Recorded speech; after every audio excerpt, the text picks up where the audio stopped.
12th के just बाद में ही मैंने एक multi level marketing company join करी थी, और वहां पर मैंने बताया भी ऐसे एक्सपीरियंस के बारे में पहले, तो ज्यादा डिटेल में नहीं बताऊंगा, शॉर्ट में बोल के आगे बढ़ जाऊंगा। वहां पर स्टेज पे देखा लोगों को बोलते हुए, प्रेजेंटेशंस देते हुए, तो कहीं ना कहीं शायद तभी से मेरे अंदर ये डिजायर आ गया था कि मुझे भी कभी कुछ ऐसा करना है। तो ये जो अभी हो रहा है उसमें कहीं ना कहीं वो भी सीड है। I used to sit in an audience of around say 300 people, 500, 1000 people, and used to see somebody talking about something on stage कि ये वो whatever। और प्लस पैसे के मामले में भी दिमाग वहां से खुल गया था।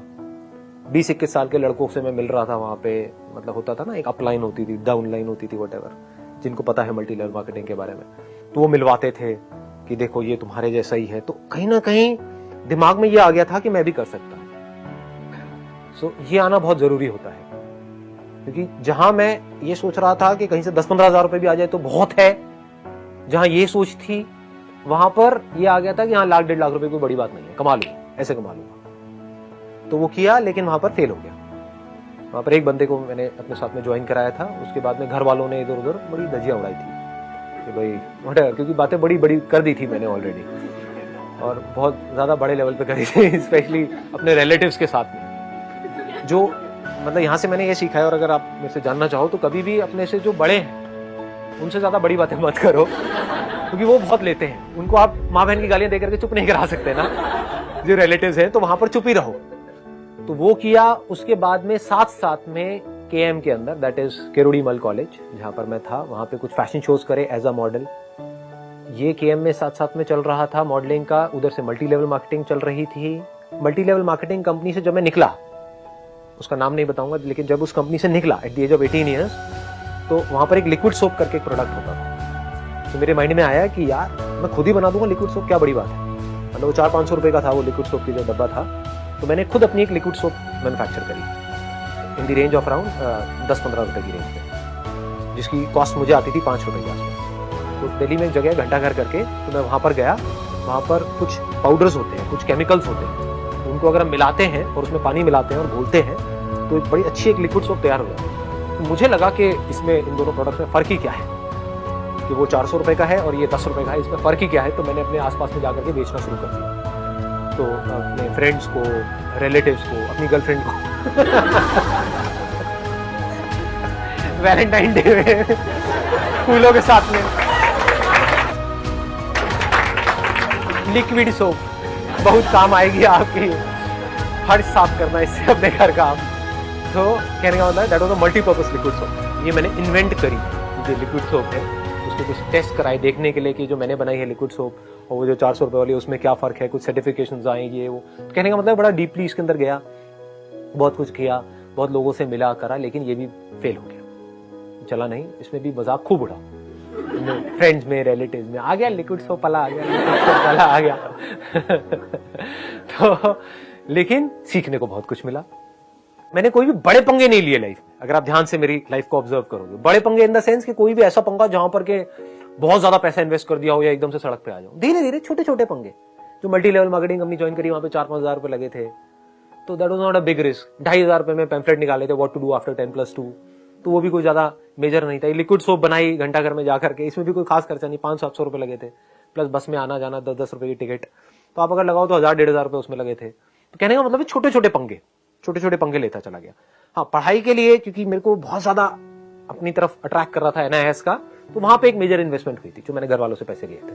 दैट वाज अराउंड 50,000 जो वो कोर्स किया था, but that was worth it. मतलब वहां से जो सीखा प्रैक्टिकली, दैट इज अमेजिंग। मुझे आज पता है कि वो क्या है, उसकी जो वैल्यू है। एनीहाउ, फिर मैंने अपने एक दोस्त का पोर्टफोलियो देखा जो KM में मेरे साथ में था, वो भी एज अ मॉडल, उसने अपना कहीं से फोलियो बनवाया था। तो that was something very interesting. तो that's how I got into photography. और फिर फोटोग्राफी में मैंने शुरू में बहुत फ्री के शूट्स करे, अपने दोस्तों के, फ्रेंड्स के, इनके उनके, पकड़ के आजा भैया, तू भी आजा, तू भी आजा, तू भी आजा, तू भी आजा। बच्चा बड़ा बूढ़ा किसी को नहीं छोड़ा, मतलब जो भी मिल जाता था कि भाई मैं तैयार हूं कराने के लिए, तो आज अब तू बस। और छोड़ता नहीं था उसको। मतलब ये नहीं कि अगर मैं फ्री में कर रहा हूं तो बस उसका किया फटाफट से और छोड़ दिया, नहीं। मतलब अगर वो सुबह आया है मेरे पास में, जब तक वो रो नहीं पड़ेगा, मतलब जब तक शाम नहीं हो जाएगी, शाम भी क्या, रात नहीं हो जाएगी, शाम इज अ रॉन्ग वर्ड, रात नहीं हो जाएगी, क्योंकि शाम तक भी क्या होता था, हल्की हल्की लाइट आ रही होती थी। जैसे हमारे घर के पास में एक छोटा सा एक पार्क था, वहां पर एक फाउंटेन सा बना हुआ था जो चलता नहीं था, पूरा गंदा सा था, वो मेरी बड़ी अच्छी जगह थी क्योंकि वहाँ पे एक लाइट लगी हुई थी, तो वहाँ पे अंदर फाउंटेन में ले जाकर के बंदे को बिठा देता था, लाइट के पीछे से उसकी हल्की सी शक्ल, भयानक फोटोग्राफ्स, मतलब वो दिख रही होती थी, लेकिन तब तक भी थोड़ी थोड़ी फोटो आ रही होती थी, तो छोड़ता नहीं था उसको, मतलब सुबह बुलाता था और शाम तक लगा रहता था। कहने का मतलब था I was too passionate about what I was doing photography, and I was making close to around 25-30,000 rupees in a month. मतलब नेट आप कह सकते हो 20-25 हजार रुपए यहाँ से फोटोग्राफी से कमा रहा था, इतना काम चल गया था। फिर उसके बाद में एक मल्टी लेवल मार्केटिंग कंपनी आई, वो मेरा एक फ्रेंड आया, उसके साथ में मैं गया, कहीं ना कहीं कीड़ा तो था ही, वो थोड़ा और बड़े लेवल की थी, वो बंद हो गई थी, उसका नाम मैं ले सकता हूँ, जापान लाइफ नाम से थी, तो वो उस टाइम पे बहुत चलती थी। मतलब वहाँ पे ज्वाइनिंग जो थी दैट वाज अराउंड 70,000 रुपीज की ज्वाइनिंग, और वहाँ पे गेम भी बहुत बड़ा था, मतलब इट वाज लाइक बहुत बड़े लेवल पे थी वो कंपनी थी। तो फिर मेरे पास इतने पैसे नहीं थे, तो उसमें से कुछ पैसा तो जो बंदा मेरे को ले करके गया था उसने डाले, कुछ मैंने अपना कैमरा बेचा, थोड़ा बहुत इधर उधर से पैसा लिया, ये लिया वो गया करके उस कंपनी के अंदर घुस गया। वहाँ पर 11 महीने के अंदर अंदर मैं एक ऐसे लेवल पे आ गया जिसको बोलते हैं डायरेक्ट डिस्ट्रीब्यूटर, मतलब BD एक लेवल, वहाँ पे लेवल्स होते हैं। तो मेरा एक नेटवर्क बन गया था करीबन 125 लोगों का, and I was making close to around 1 से 1.25 लाख रुपए monthly at the age of 20।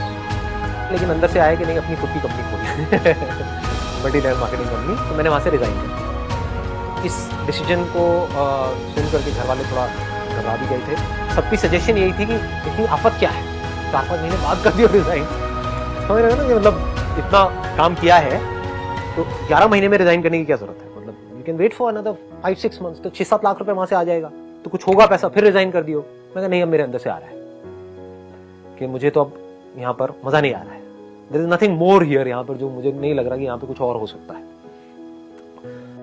तो वहां से रिजाइन किया और फिर अपनी एक मल्टी लेवल मार्केटिंग कंपनी खोली 3 लोगों के साथ पार्टनरशिप में। सेल वाइज देखा जाए तो बहुत सक्सेसफुल हुई वो कंपनी, लेकिन जब वो कंपनी बंद हुई तो मेरे हाथ में 1 रुपए भी नहीं आया, जो लगाया था वो भी गया, because of some differences in the partnership which I don't want to disclose here. उसके बाद में मैंने वहां से जब निकला तो मैंने अपनी एक बुक लिखी नेटवर्क मार्केटिंग के ऊपर, वो आपने देखा होगा सेमिनार के अंदर, उल्टी किताब, वो भी फ्लॉप हो गई, उसका भी कुछ नहीं हुआ। फिर वापस से मेरा एक बहुत पुराना एक फ्रेंड है, अपना कहीं से फोलियो बनवा करके लाया, तो उसका मैंने फोलियो देखा करा, तो वापस से याद आया कि अरे मैं तो फोटोग्राफर हूं मैं बैठ करके दुखी क्यों हो रहा हूं। फिर मैंने वापस से कैमरा खरीदा और वापस से कुछ लाइट्स वगैरह खरीदी, और बेसिक ही अपने घर में ही, अपने कमरे में, टॉप फ्लोर पे मेरा एक कमरा था, उसी में मैंने सारे बेड हटा के और हल्का सा बैकग्राउंड लगाया, 2 लाइटें लगाई और कैमरा लिया और शुरू। तो वापस से I started making 30-40,000 rupees a month. लेकिन फिर उसमें एक लेवल पे आकर के अटक गया, तो फिर उसके बाद में मैंने वर्ल्ड रिकॉर्ड के लिए ट्राई किया और वर्ल्ड रिकॉर्ड बन गया फोटोग्राफी के अंदर। उसको मैं बहुत ज्यादा डिटेल में नहीं बताऊंगा क्योंकि वो मैं आई थिंक बता चुका हूं लास्ट लाइफ चेंजिंग सेमिनार में, तो मैं वहां से आगे बढ़ जाता हूं।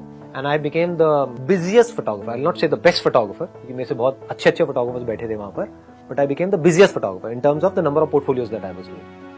मतलब बहुत सक्सेसफुल हो गया वहां से, और आप कह सकते हो बहुत ही कम टाइम में बहुत तेजी से वहां पे मैं ग्रो करता चला गया। लेकिन फिर अंदर से आया कि नहीं, अब ये मजा नहीं आ रहा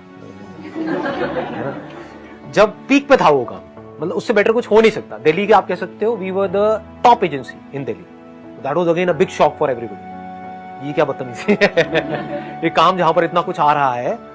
तो ऐसे ही मेरे डिसीजंस होते हैं, मतलब ओवरनाइट मैंने कहा कि नहीं ये बंद हो रहा है, तो वो बंद कर दिया, स्टॉक शूट करने शुरू कर दिए। इमेजेस बाजार के ऊपर काम शुरू हो गया था in the year 2005। This was again a turning point of my life, क्योंकि अगर ये नहीं करता तो आज भी मैं फोलियो शूट कर रहा होता। यहाँ पे पैसा तो बहुत आ रहा होता लेकिन अंदर से सेटिस्फैक्शन 0 होती लाइफ में। तो वहीं पे मैंने कॉल ले लिया कि आज के बाद हम मॉडल से 1 रुपए भी नहीं लेंगे, कोई पोर्टफोलियो नहीं होंगे हमारे यहाँ पे, कोई पैसा नहीं लेंगे, कुछ नहीं, स्टॉक शूट करेंगे। वो आइडिया कैसे आया था, क्या था, वो मैं पहले अपने सेशन में बता चुका हूँ। फिर उसके ऊपर 2005 में काम शुरू हुआ, 2006 में लॉन्च हुई जो वेबसाइट है हमारी, and it was a big disaster. वो बुरी तरह से फेल हो गई, वहां पे कुछ नहीं हो रहा था कुछ महीनों तक, 6-7 महीनों तक। क्यों? क्योंकि आईटी की मेरे को नॉलेज नहीं थी। फिर उसके बाद में मैंने खुद डीपली समझा सारा कि भाई ये क्या होता है, कैसे डेटाबेस डिजाइन होता है, कैसे क्वेरीज बनती हैं, क्या लैग्स हैं, क्या बग्स हैं, क्या है सॉफ्टवेयर में, हार्डवेयर में, ये वो सारा समझा।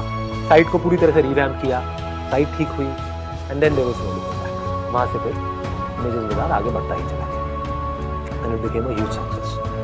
We are the largest company in the world as far as Indian content is concerned, Indian videos in India.